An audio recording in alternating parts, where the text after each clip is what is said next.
एक बादशाह और गूंगे फ़कीर में गहरा मित्रता थी। बादशाह फ़कीर से अपने दिल की हर बात कहता और फ़कीर मुस्कुराते हुए सुनता।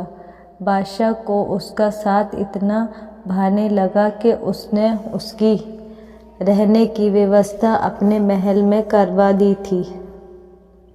फ़कीर राजा के साथ महल में रहने लगा।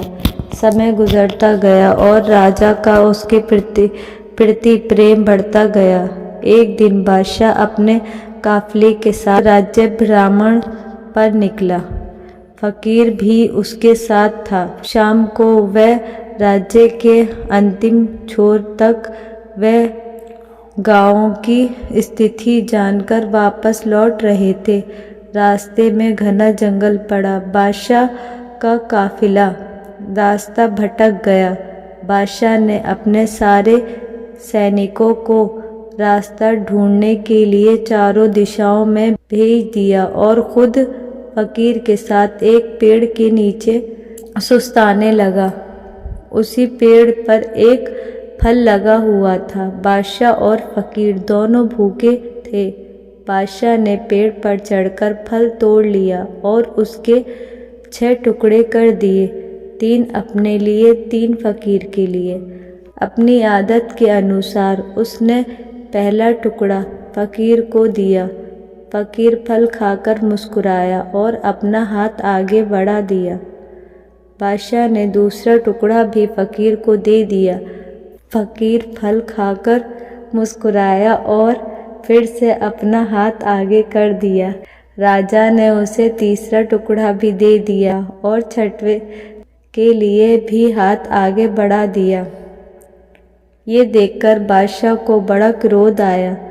वह बोला, मेरा तुम्हारा प्रेम है कि मैं तुम्हें अपने महल में अपने साथ रखता हूँ, हर सुख सुविधा तुम्हें मुहैया करवाता हूँ, पर आज मुझे पता चल गया कि तुम्हारे दिल में मेरे लिए ज़रा भी प्रेम नहीं है। भूखा मैं भी हूँ, किंतु तुम कितने स्वार्थी हो कि सारे फल खुद खा जाना चाहते हो। तुम्हारी असलियत मैं जान गया। आज से मेरी दोस्ती ख़त्म। अभी इसी वक्त मेरे नज़रों से दूर चले जाओ। चला गया। फ़कीर के जाने के बाद राजा फल का आखिरी टुकड़ा खाने लगा, लेकिन फल को चबाते ही उसने फल थूक दिया। फल इतना कड़वा था कि उसे खाया ही नहीं जा सकता था।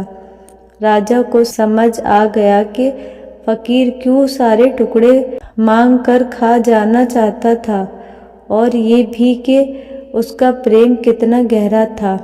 राजा की दी हर चीज़ वह खुशी खुशी स्वीकार करता और सदा मुस्कुराते रहता था।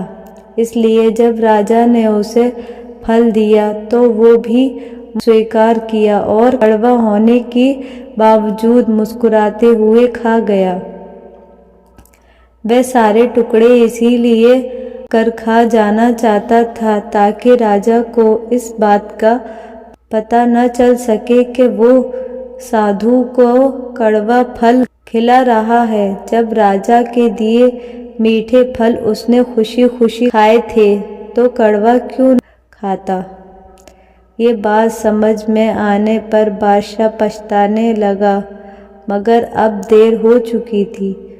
अपने संदेह के कारण वह अपना प्रेम मित्र खो चुका था। वीडियो अच्छा लगे तो वीडियो को लाइक, शेयर एंड सब्सक्राइब करना ना भूलें।